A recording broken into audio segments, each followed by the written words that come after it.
Human rights groups call for Taiwan to finally pass a law protecting all refugees. Green activists in Taiwan have released a report showing how the climate crisis is taking a toll on the country's traditions and cultures. The most magical sandcastle of them all. I'm here at one of Taiwan's most beautiful beaches where there's over 50 sand sculptures here on display. Plus, we take a look at how Taiwan is managing its fishery industry while pushing it to be more sustainable.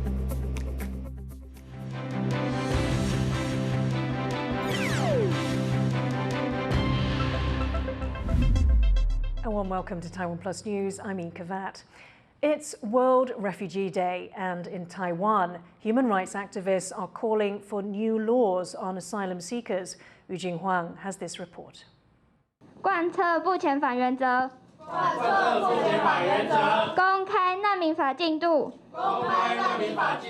They've been making the same demand for 18 years, and human rights groups say it's now more critical than ever for the government to take action.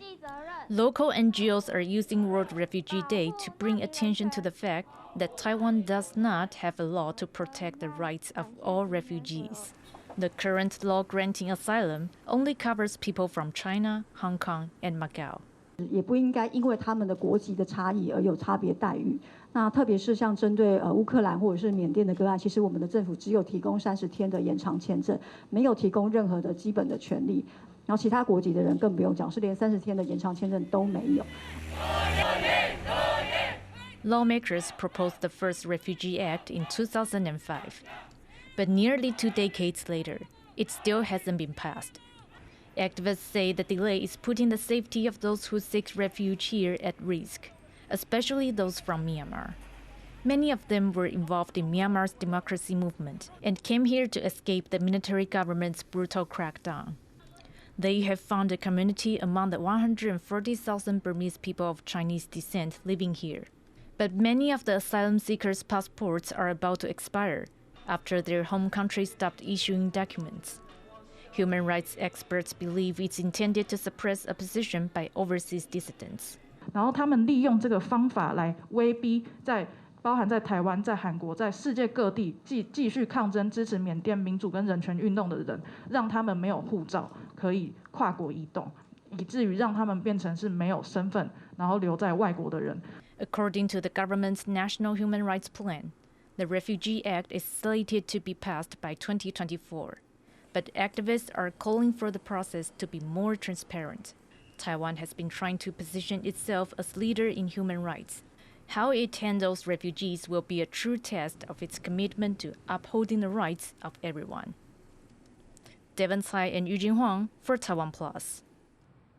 New Taipei City will re-examine a kindergarten student who tested positive for barbiturates.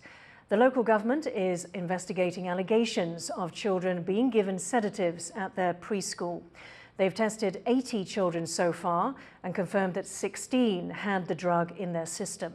One preschool has been shut down in the northern Taiwan city after parents reported that teachers had been giving their children drugs.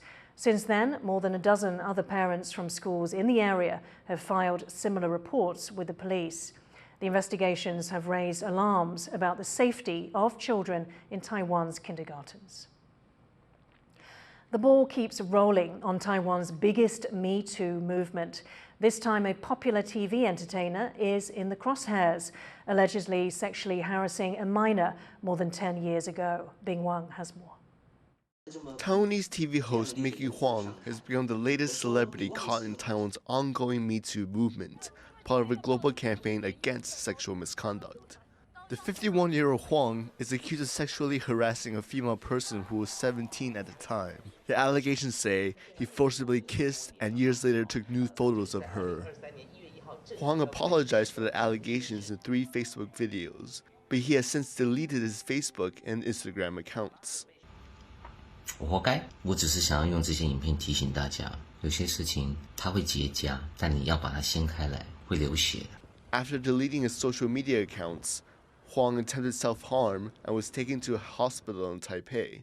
Doctors say he is in stable condition.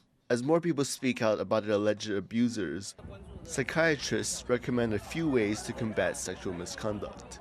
应该要有一种性骚扰零容忍的心态。一来呢，可以找亲友呢，然后呢输出苦水；二来呢，能够寻求适当的管道，不管是像派出所，或者是性骚扰防治委员会，或是呢这个职场性骚扰，向相关的单位呢去反映。 In recent weeks, more than 100 people have come out against their alleged abusers, turning public opinion against those accused. And as legal cases are prepared to take them to court, perceptions may not change regardless of the final verdict. Alex Chen and Bing Wang for TaiwanPlus. Economists at a leading think tank have lowered their forecast for Taiwan's GDP growth.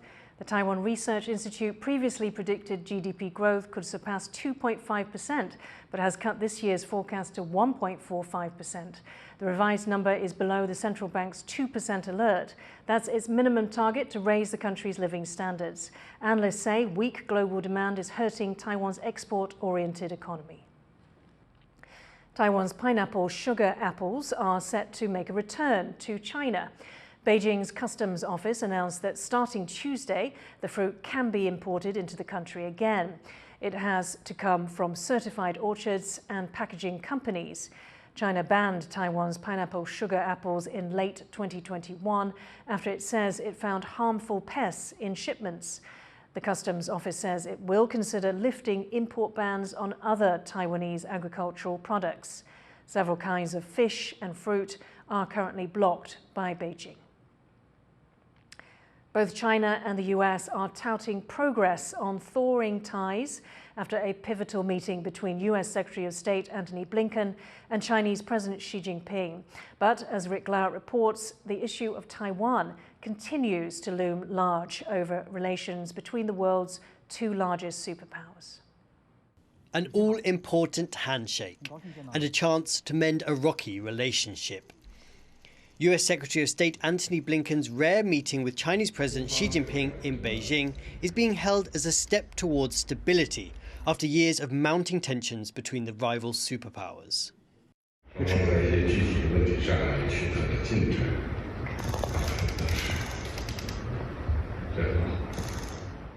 China and the US agreed to more high-level meetings and cooperations on issues including climate change and narcotics. But there were no clear breakthroughs as the world's two largest economies still clash over trade, security and Taiwan. Beijing flagged Taiwan, which it claims as part of its territory, as one of its red lines. The US is a key Taiwan ally and provides Taipei with the weapons it needs to defend itself as Beijing ups its threats, including sending military boats and planes into the area around the democratic country. But Washington is also careful not to undermine Beijing's claim. I raised U.S. concerns, shared by a growing number of countries, about the PRC's provocative actions in the Taiwan Strait, as well as in the South and East China Seas. On Taiwan, I reiterated the long-standing U.S. One China policy. That policy has not changed. Taiwan's foreign ministry says it appreciates US support in the face of China's aggression. Xi Jinping has made unification with Taiwan one of his top priorities, putting the US in an increasingly delicate position. Obviously, the United States, because of its increasing cooperation and coordination with Taiwan on a number of areas, is walking on a bit of a tightrope. We've made it very clear that we're hoping to, compete with China, but we don't want to have conflict with China. The warmth on display in Beijing may indeed indicate a thawing of those frosty US-China ties. But diplomats like Blinken have their work cut out, with issues as potentially incendiary as Taiwan still on the table. Karma Xu and Rick Lauert for TaiwanPlus. US chipmaker Intel will invest $33 billion in Germany as part of the company's expansion in Europe. The money will be used to develop 2 chip-making plants in the east of the country. Chancellor Olaf Scholz says this is Germany's biggest ever single foreign investment. The German government has also pledged to invest $11 billion. Europe is trying to lure big chip makers as it worries about being too dependent on Taiwan for chips. Taiwan's TSMC is planning to set up its first European factory in Germany. It's currently in talks with the German government over subsidies. The Yushan, Taiwan's first amphibious support ship, has officially entered service. The vessel is part of the country's push to improve its ship-making capabilities. Jaime Ocon reports. This is Taiwan's first domestically made landing platform dock, the Yushan. It's a type of warship used to transport amphibious vehicles and heavy equipment around Taiwan and its outlying islands. It also has a full range of medical facilities that can be used for disaster relief and international humanitarian missions. The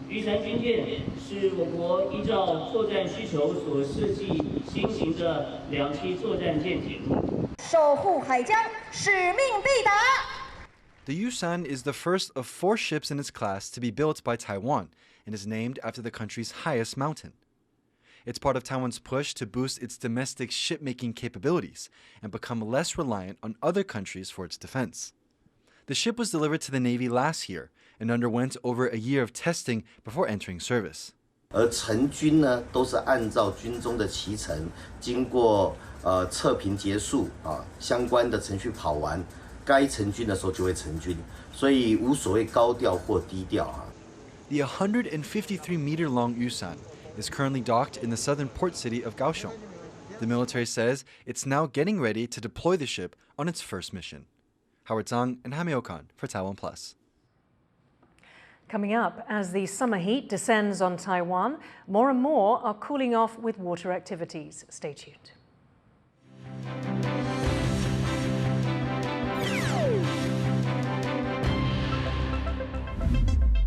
At a time when the world feels more divided, a platform for diverse voices to come together.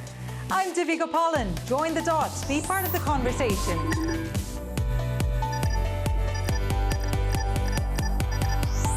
Connected where opinions matter.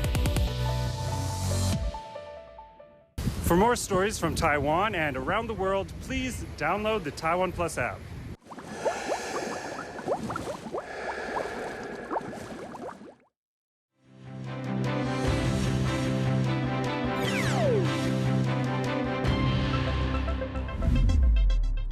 Welcome back. You're watching TaiwanPlus News. On World Refugee Day, we shed some light on one of the largest refugee groups in the world, the Rohingya Muslims. We look at 6 years of the Rohingyas' mass exodus from Myanmar to Bangladesh and the risks they now face as Bangladesh moves to repatriate thousands of refugees. Harel Hughes reports. The most persecuted minority in the world. This is how the United Nations describes the Rohingya Muslims of Myanmar. They faced years of state-sponsored violence and persecution in Myanmar, which numerous countries have said amounts to ethnic cleansing. In 2017, over 1 million Rohingya fled across the border to neighboring Bangladesh, creating the fastest developing humanitarian crisis in the world. Now, Bangladesh is making plans to send them back. The situations in Bangladesh for the Rohingya refugees is very dire, it's very concerning, particularly with the push for the repatriations where the situations in the other side of the border is not conducive enough. Bangladesh announced plans to send 6,000 refugees back to Myanmar by the end of the year. The country's military junta, climate disasters, and no guarantee of safety have left human rights groups concerned. Most Rohingya want to go home, but they want safety, they want equal treatment, they want their land back, and they want the perpetrators of ethnic cleansing and acts of genocide held to account. Despite repatriation efforts by the Bangladeshi authorities, many refugees have refused to go. The government in Myanmar, which took power in the 2021 military coup, is now led by the same man accused for crimes against humanity before the International Criminal Court. But as Bangladesh struggles to host over 1 million extra people, international support has also dwindled. Earlier this month, the World Food Program cut food vouchers to refugees, which UN officials say will have dire effects on families. The rates of malnutrition will increase, the rates of stunting will increase, the development of the child in that context will be endangered. More than 1 million Rohingya Muslims live in Cox's Bazar, the world's largest refugee camp, which is vulnerable to climate disasters, fires, and overcrowding. But many see no alternative. Without very basic human right is pushing these Rohingya back to a killing field where they escaped from. Indeed, Rohingya are not stateless. I am a Rohingya myself, and we are like any other Burmese. We are an ethnic, and we belong to Myanmar, and Myanmar belong to us as well, like any others. Experts say the crisis has created an impossible situation. The government of Bangladesh and Rohingya refugees want the same thing, for them to return home. But without addressing safety and dignity, what awaits them in Myanmar could be worse than their current situation. Huang, Rick Lowert, and Harel Hughes for TaiwanPlus. Taiwan is home to many cultural traditions that bring in tourists all year round. But activists are now drawing attention to the threats that climate change is posing to these customs. Sally Jensen has more. A colourful, noisy procession winding its way through Taiwan's heartland. The Dajia Mazu Parade is one of the country's biggest traditional events. Tens of thousands of people accompany a statue of the sea goddess Mazu on a 9-day pilgrimage every year in central and southern Taiwan. But extreme weather caused by the climate crisis is threatening the future of this centuries-old ceremony. 我有点习惯说妈祖下雨的时候会下雨，这张几率很高啊，但是连续4年都没有。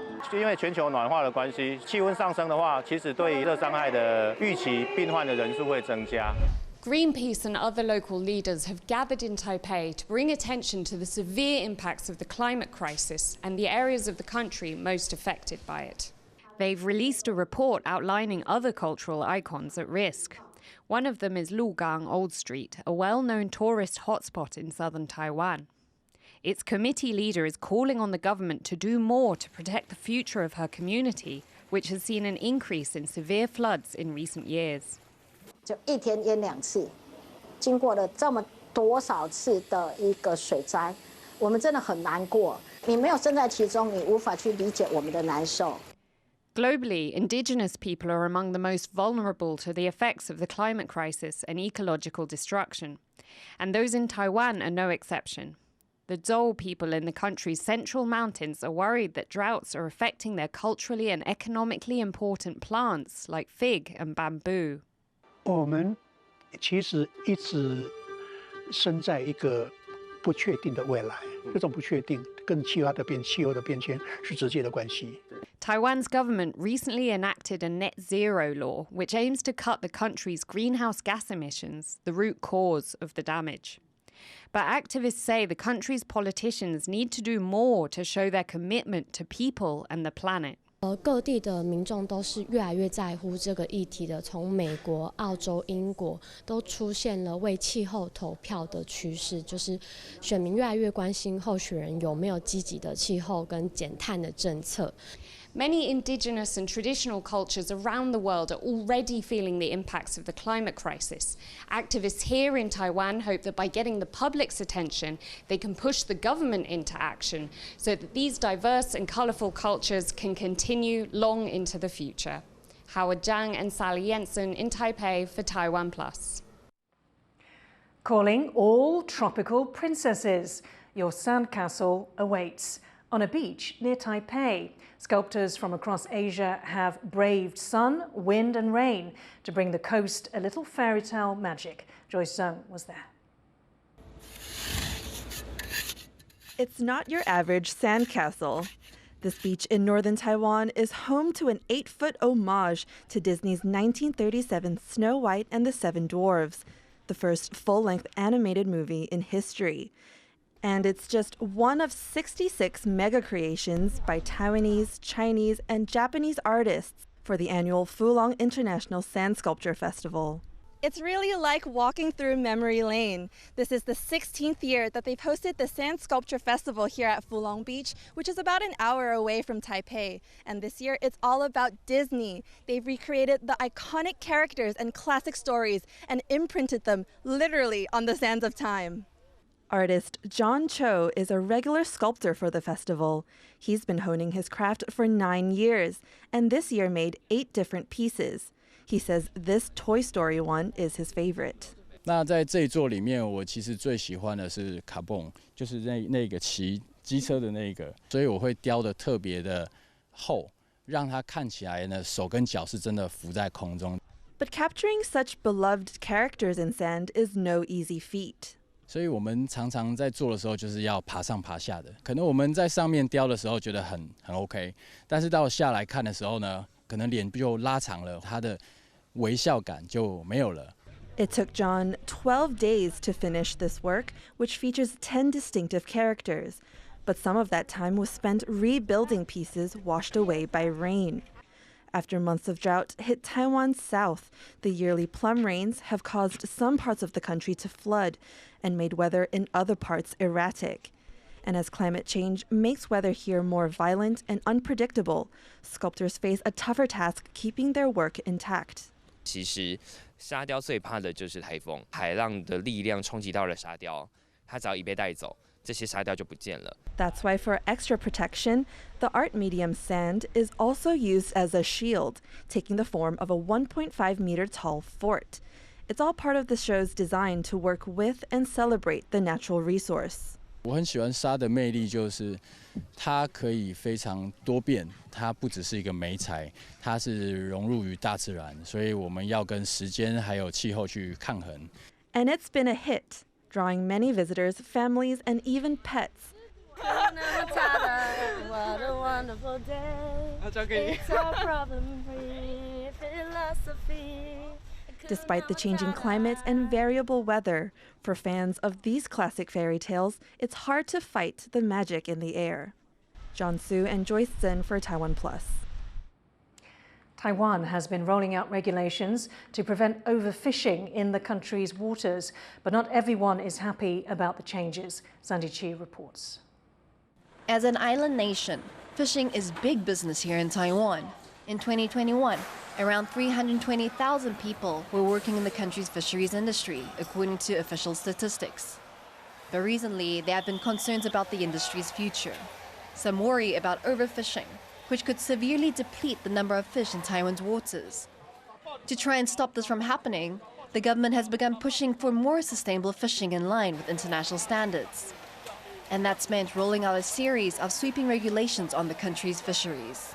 那它有基本3大原则，第一个就是要有有效的渔业管理，那第二个呢，就是要有科学数据来证明说这海底的鱼是足够的。那第三就是捕鱼的方法不可以永久的破坏这个海洋环境。The new regulations have also meant some major changes for the industry. They limit which vessels can go out to sea during bluefin tuna season, and require the fishermen tag their catches to keep track of how many larger fish are brought in. While the rules are aimed at ensuring the industry's long-term survival, fishermen say they're finding them increasingly hard to follow. 只是政府的规定很多，比较不能生活。渔业署的规定太多啊。The industry has also been hit hard by inflation, which has seen an increase in everyday operating costs for fishing crews. 渔船呢，他们经营会越来越困难，因为原物料的上涨。基本上他们看现在鱼饵料啊，听说涨了快1倍了，他们成本的增加，所以比较困难的还是渔民来。Conservationists support the new measures, but say the government also needs to better understand the effect they can have on the people who fish for a living. And they say it should do more to raise awareness of the problems overfishing may cause. 其实渔民不一定不知道说他这种竭泽而渔滥捕的方法会造成海洋资源枯竭，但是他可能觉得他先度过眼前这2-3天，至于后面2-3年或后面20-30年，那可能不是他的事。When it comes to pushing for a sustainable fishing industry, both regulations and education are playing more important roles. For the government, this will mean balancing rules with the realities workers face, while also informing both fishing crews and the wider public about the importance of protecting the ocean's resources. Kamashu, PG Zhuang and Sandy Chi for TaiwanPlus.